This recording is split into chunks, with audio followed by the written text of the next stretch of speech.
Mapagpalang araw po sa ating lahat mga kalakbay. Bago ko po umpisahan ang istorya natin ngayon, hihingi lang po ulit ako sa inyo ng kaunting lambing.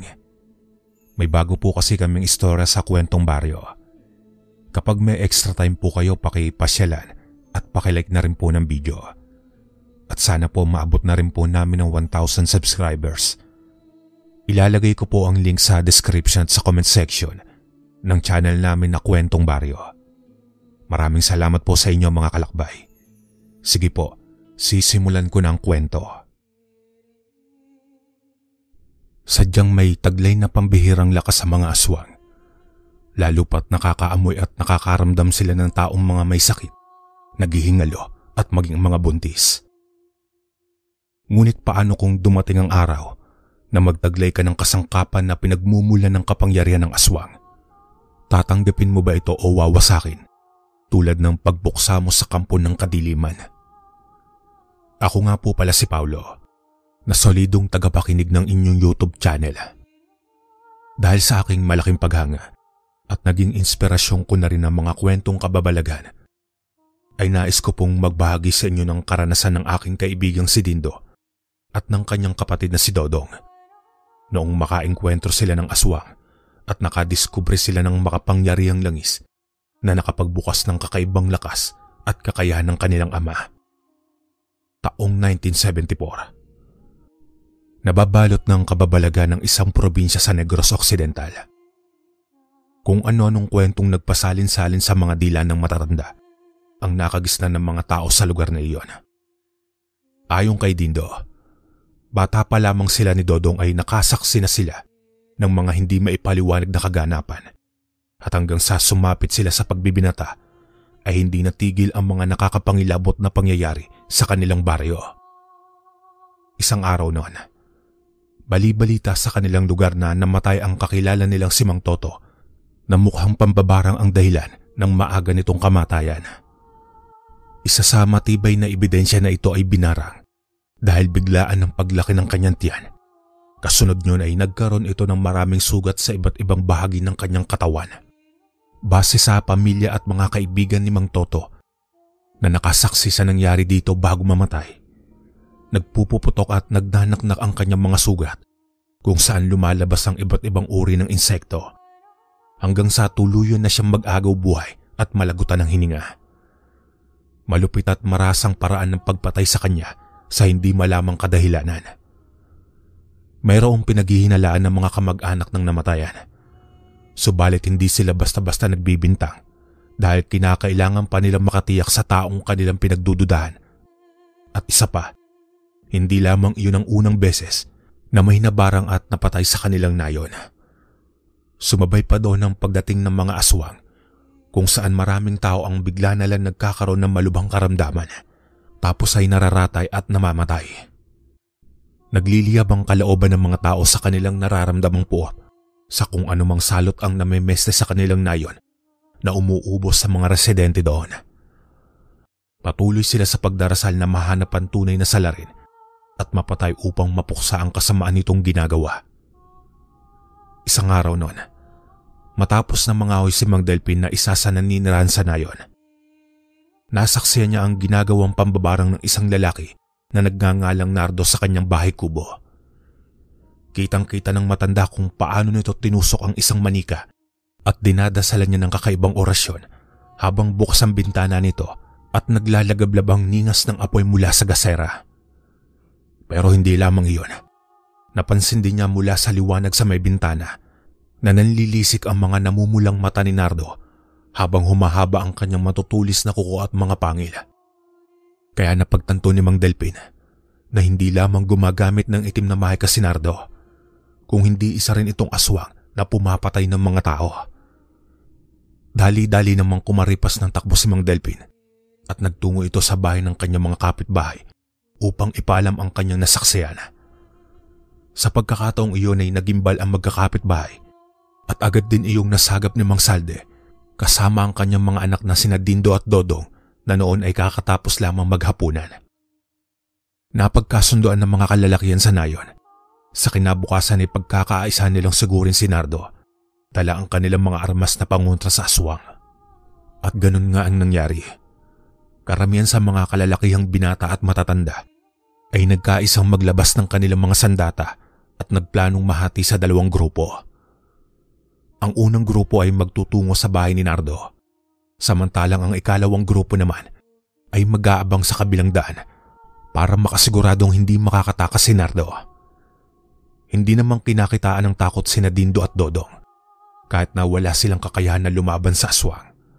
Kasama naman kasi nila ang kanilang amang si Mang Salde na batakang katawan sa pakikipaglaban. Nagtungo na nga sila sa bahay ni Nardo. Subalit mabilis itong nakatalon sa may bintana nang makaramdam ng matinding panganib.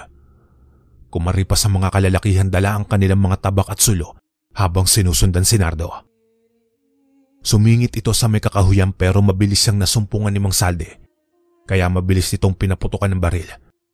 Ngunit dumaplis ang bala sa may hita ni Nardo at nagawa pa rin itong makatakbo kahit may kaunting dugo na lumitaw sa kanyang hita. Nagimbal si Dindo sa ginawa ng kanyang ama, ngunit hindi pa rin siya tumigil sa pagtakbo. Kung anong ikinatulin ng mga kalalakihan ay triple namang hinigitan ng magkapatid upang makarating lamang sa daanan na tinatahak ni Nardo. Binaybay nila ang mahabang kakahuyan hanggang sa muling masilayan ng aswang. Kahit napapagal at talagang tumutunog na ang kanilang mga hininga at tigmak ng pawis sa buong katawan, ay hindi nila iyon ininda. Patuloy pa rin naguudyok ang kanilang isipan na madakip at mapatay si Nardo sa anumang paraan. Nagmamadaling tumakbo sa may putikan si Nardo, subalit huminto siya mula sa kanyang kinatatayuan nang mapansin niya ang mga paparating na mga kalalakihan sa kabilang daan kung saan may dala silang mga itak, buntot pagi at iba pang mga sandata na pupwedeng makapatay sa kanya. Lumingon ito sa kanyang bandang likuran at nakita niya ang marami pang kalalakihan na nagpupuyo sa galit habang tinititigan siyang mabuti. Napasakdal sa putikan si Nardo at hindi niya malaman ang gagawin.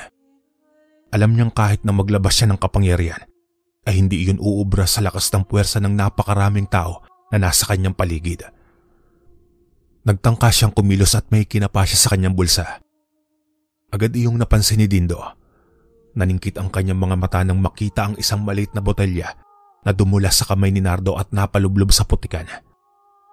Hindi niya malaman kung anong klaseng botelya iyon, pero naagaw ang atensyon niya nang magsalita ang isa sa mga kalalakihan na kasamahan nila.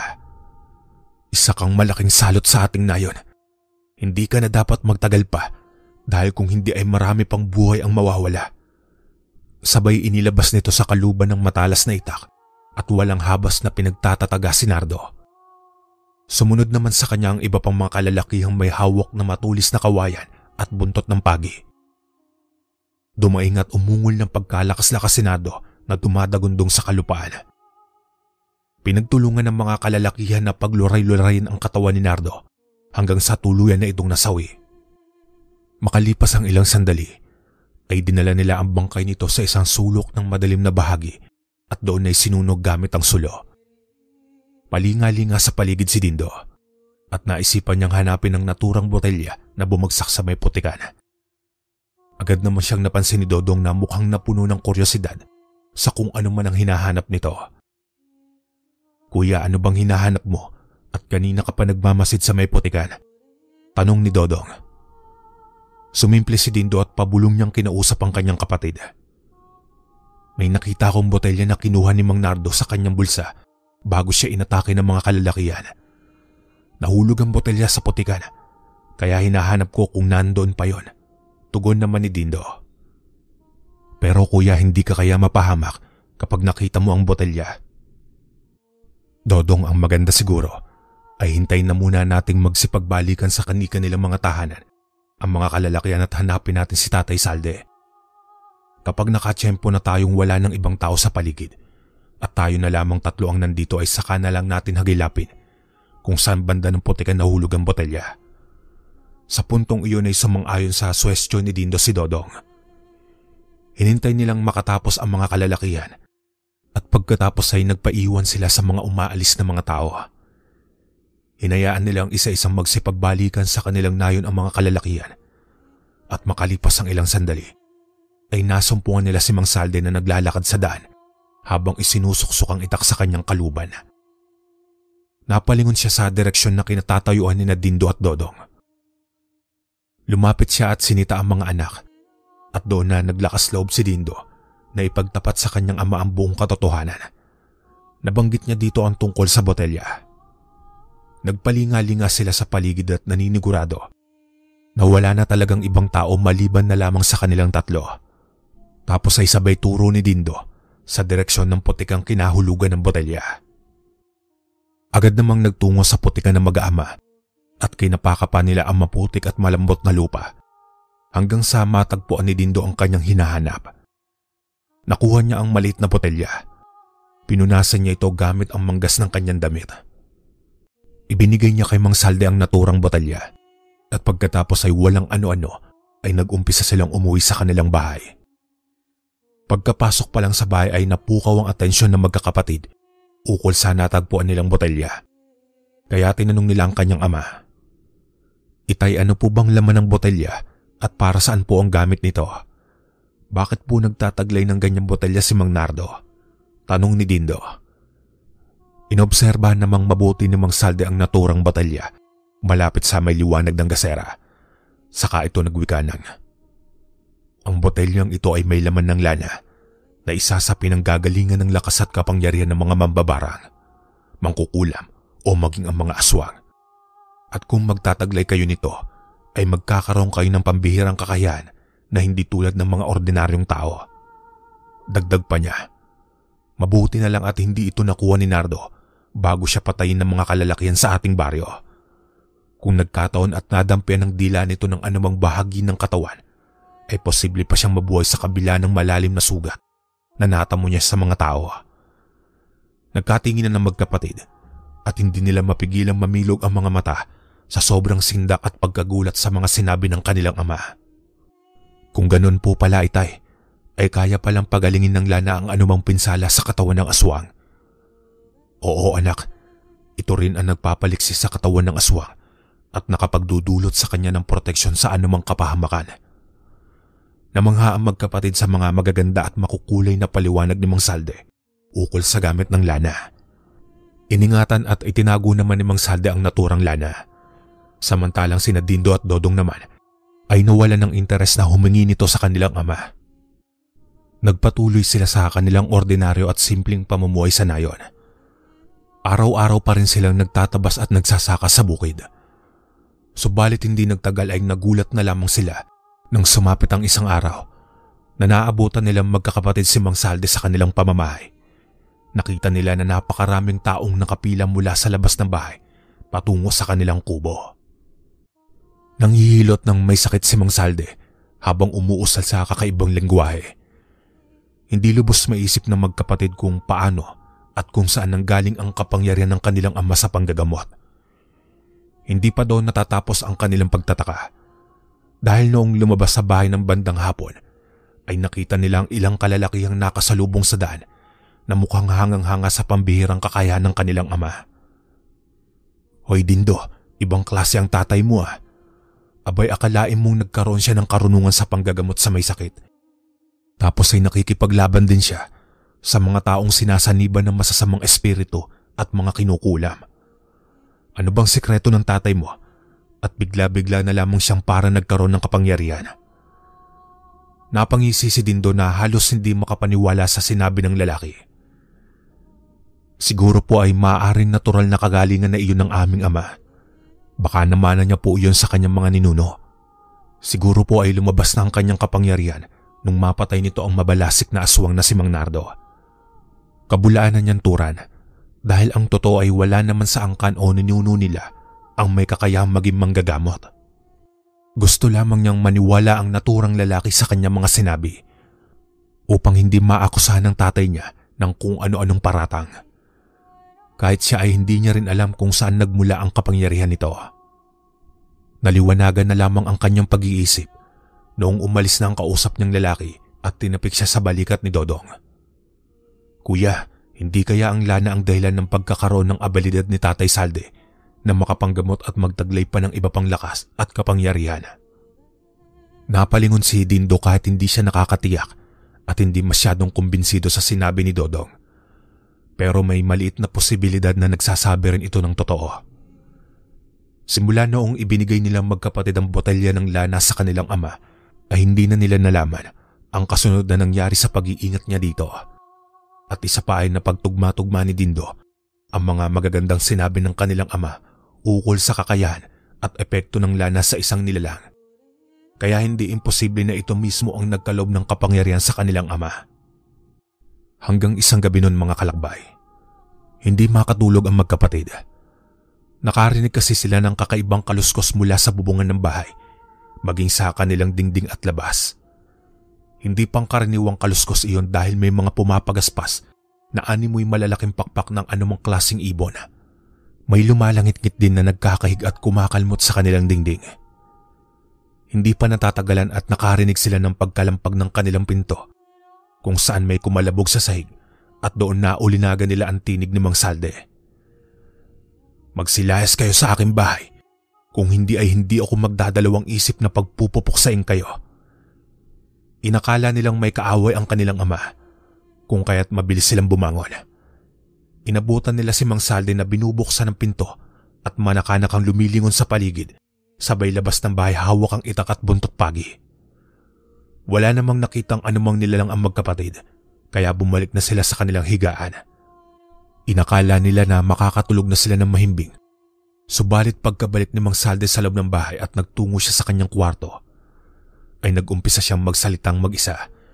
Pagkatapos niyon ay umusal siya ng nakakapangilabot na lengguwahe.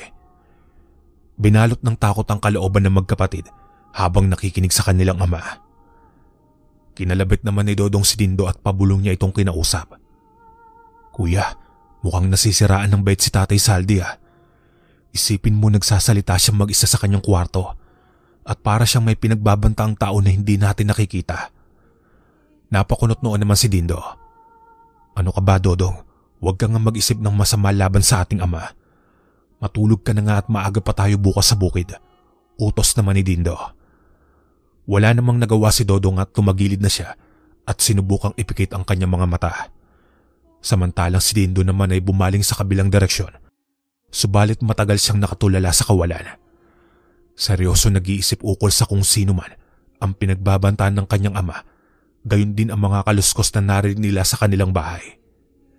Nakakatiyak siyang hindi tao ang kaaway nito at malamang ay nanganganib na din ang buhay nito simula na mag-umpisa itong manggamot ng kanilang mga kanayon.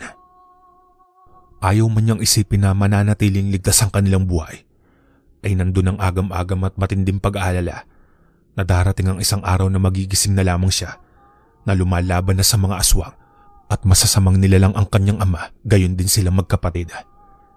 Kapag nagkataon ay lalo nang hindi matatahimik ang kanilang mga buhay. Kinabukasan ay umugong ang mga usap-usapan ng kalalakihang magsasaka sa bukid, kung saan nanggaling ang mahiwagang kapangyarihan ni Mang Salde. Nagtataka na din sina Dindo at Dodong sa kanilang mga naririnig at wala sa hinagap nilang magiging tanyag na manggagamot ang kanilang ama. Lalo namang lumakas ang hinala ni Dindo na ang tanging pinagmulan ng hindi maipaliwanag na kagalingan ng kanyang ama ay walang iba kundi ang lana. Pero nangamba ang magkapatid noong makarinig sila ng ilang usapan ng ibang magsasaka na naiinggit sa tinataglay na kapangyarihan ng kanilang ama. Sa pagkakataong iyon ay nag-alala sina Dindo at Dodong sa kaligtasan ng kanilang ama. Nakakatiyak silang darating ang araw na pagtatangkaan itong patay ng iba nilang kanayon kapag nalaman nila ang tungkol sa lana. Agad na silang umuwi sa kanilang bahay. Pero nagimbal sila sa kanilang nasaksiyan noong malapit na silang makarating sa kanilang bahay. Nagtago sila sa tabi ng isang matayog na punong kahoy nang masaksiyan ng isang aswang na pumapagaspas sa bubungan ng bahay. May isa pang aswang na nanlilimahid ng anyo na gumagapang sa lupa. Gayon din ang aswang na may mahabang dilang nagpupumilit na magtungo sa may dingding. Lumitaw si Mang Salde at tinignan niya ang lahat ng mga aswang sa paligid at nagwika ng, "Talagang ayaw ninyo akong tantanan. O sige, magkasubukan tayo ngayon." Iwinasiwas niya ang kanyang itak habang bitbit ang isang buntot ng pagi. Inatake siya ng aswang na gumagapang sa lupa at mabilis niyang hinataw iyon ng buntot pagi. Mabilis na napatras ang aswang at nagmamadaling tumakas samantalang bumulusok sa lupa ang aswang na lumilipad at nahagip siya ng buntot ng pagi. kaya umiwas ito sa abot ng kanyang makakaya at biglang ipinagaspas ang kanyang matitipunong mga pakpak bago mabilis na lumipad sa ere. Nasumpungan ni Mang Salde ang aswang sa may dingding at nagkaroon siya ng pagkakataong mataga ang katawan nito. Hindi nakatakas ang aswang at napabulagta na lamang ito sa lupa hanggang sa mamatay. Nang matapos ang nakakapangilabot na pangyayari, ay nagmamadali namang lumapit ang magkapatid sa kanilang ama habang hindi pa rin sila lubos na makapaniwala sa nangyari. Itay, ginamit niyo po ba ang kapangyarihan ng lana kaya nalabanan mo ang mga aswang? Tanong ni Dodong. Hindi tumagon si Mang Salde, pero tinapunan niya ng makahulugang tingin ng kanyang mga anak bago sinenyasan ng mga ito na pumasok sa loob ng bahay. Isinaradong mabuti ni Mang Salde ang tarangkahan ng pinto at umupo silang tatlo sa mahabang lamesa. Doon ipinaliwanag ni Mang Salde ang nangyari sa kanya. Mga anak, nagmula sa lana ang aking natatanging kapangyarihan sa panggagamot. Gayon din ang liksi at bilis ko sa pakikipaglaban sa mga aswang. Simula nang gamitin ko ang lana, ay hindi na ako nilubayan ng mga aswang. Nabanggit nila sa akin na kinakailangan nilang makuha sa akin ang lana ni Nardo dahil hindi iyon nararapat sa isang tulad ko. Ninakaw lamang daw natin ang lana at hindi tayo ang tunay na nagmamay-ari nito. Ngunit hindi ko isusuko ang lana dahil kung mapupunta ito sa masasamang nilalang, ay tiyak na magkakalat na naman sila ng lagim sa ating nayon na ikapapahamak ng mga buhay ng mga tao. Pero itay, manganganib din tayo. Para saan pa kung patuloy mong pakaiingatan ng lana? Sabat naman ni Dindo. Kuya, kung hindi isusuko ni Tatay Salde ang lana sa mga aswang at kung manganib man ang buhay niya, ay kinakailangan din natin magkaroon ng taglay na lakas tulad ng ating ama para maipagtanggol natin siya, gayon din ang mga kanayo natin. Napatingin si Dindo kay Dodong. O bakit kuya? Hindi ba tama naman ako? Kung magkakaroon din tayo ng kapangyarihang buhat sa lana, ay may kakayahan na din tayo na maprotektahan ng ating ama laban sa masasamang tangkan ng mga aswang at madepensahan din ang ating mga sarili. Kumontra naman si Mang Salde. Mga anak, manganganib ang buhay ninyo kung magkakaroon kayo ng kapangyarihan ng lana at ayokong may mangyari sa inyong masama. Nagwika naman si Dindo. Itay, may punto po si Dodong. Nasa punto na po tayo na nanganganib na ang mga buhay natin sa mga aswang. Kaya pangangatawan na namin magkapatid na makipaglaban sa mga kaaway natin. Hindi rin magtatagal at malalaman ng mga kanayo natin ang ating lihim at malamang ay kahit sila ay magka-interes din sa lana. Kaya hanggat bata at malalakas ang pangangatawan namin ni Dodong, ay tutulong kami sa iyo upang makipaglaban sa mga masasamang nilalang. Sa puntong iyon ay namangha at humanga si Mang Salde sa mga tinura ni Dindo. Naramdaman niya ang matinding paninindigan ng kanyang anak, kaya hindi niya mapigilan maging sentimental, lalo na nang muling nagwika si Dindo. Kung may amang nais na maprotektahan ng kanyang mga anak, mayroon din mga anak na hindi kayang makitang nasa bingit ng kamatayan at kapahamakan ng kanilang ama. At ganoon po kaming dalawa ni Dodong sa iyo, Itay. Bigla namang niyakap ni Mang Salde si Dindo at Dodong. Maraming salamat sa inyong dalawa mga anak. Kahit na namayapa na ang inyong ina, ay hindi iyon naging hadlang para iwanan niyo ako. Nagtiis kayo sa uri ng pamumuhay natin para magkasama-sama tayo sa tuwina. Walang anuman po, Itay. Responsibilidad naming alagaan ka, sambit naman ni Dodong. Matapos ang emosyonal na tagpong iyon, ay binagihan ng magkapatid ng kanilang ama ng kapangyarihan ng naturang lana. Hindi nagtagal at biniyayaan na din sila ng kakaibang kaliksiyan at kagalingan sa kanilang mga pangangatawan. Nakatulong na din silang magkapatid sa panggagamot ni Mang Salde sa mga taong may sakit sa nayon. Bukod doon ay nagkaroon din sila ng angking bilis at talas ng pag-iisip sa pakikipaglaban sa aswang. Hindi nga nagkamali ng mga sinabi si Mang Salde. Hindi sila patatahimikan ng mga aswang hanggat nasa kanila ang botelya ng lana. Gabi-gabi silang sinasalaki ng mga aswang, maging ang kanilang mga kanayon ay hindi rin pinapatahimik at patuloy na pinuputakti. Hanggang isang gabi noon, muling pumagaspas sa may bumungan ng bahay ni Mang Salde ang aswang. Lumabas ang mag-aama at hinarap ang aswang. Wala pa rin kayong kadala-dala at talagang hindi ninyo kami titigilan hanggat hindi namin ibinibigay ang lana. Bulyaw ni Dindo sa matapang na tinig. Bagya siyang pinanlisikan ng mga mata ng aswang. Ibalik ninyo sa amin ang lana. Mga magnanakaw kayo, saad ng aswang. Hindi namin ibibigay sa inyo ang lana. Kahit magkapatayan pa tayo, sabi naman ni Dodong. Lalo naman nagpakita ng galit ang aswang. Inatake niya ang mag-aama subalit inabot siya ng kamalasan noong magkaisa ng koordinasyon sina Dindo at Dodong. Habang abala naman sa panlalansi si Mang Saldi sa aswang. Pinaghahampas ng magkapatid ng buntot pagi ang aswang. Samantalang pinagbababali naman ni Mang Saldi ang pakpak nito bago pinagtatataga ang katawan. Bumagsak sa lupa ang aswang. Pinagtulungan nilang madala ang bangkay nito mula sa likod bahay hanggang sa di kalayuan at saka sinunog. Makalipas ang ilang sandali ay napanatag na ang kalooban nila nang hindi na sila makaramdam ng anumang aswang sa paligid. Malamang ay hindi na makasalakay ang iba pang mga kasamang aswang dahil sa hindi nila matibag ang kalooban ng mag-aama at hindi nila magawang himukin na maisuko ang lana. Hindi naman nagtagal mga kalakbay ay dumami ang mga taong naiinggit at nagtangka sa buhay ni Dindo at Dodong. Minsan na silang pinagbalakang patay ng ibang kalalakihang magsasaka na hindi nila kapalagayang loob doon mismo sa daan kung saan itinaon nilang walang masyadong taong dumaraan. Mabuti na lang at malakas ang pakiramdam ng magkapatid at mabilis silang nakaiwas sa mga pag-atake. Magbuhat naman ng insidenteng iyon ay nag-ingat na sa pakikitungo ang magkapatid sa mga kapwa nila magsasaka. Pinayuhan na din sila ni Mang Saldi na mag-ingat na mangbatsyag sa paligid dahil dumarami ang kanilang mga kalaban dahil sa pagnanais na makuha ang inaasam na kapangyarihan. Hindi nagtagal at naisipan na din ng mag-aama na lumisan sa naturang nayon dulot ng nararamdamang matinding kapahamakan. Hanggang dito na lang po ang aking kwento mga kalakbay. Maraming salamat.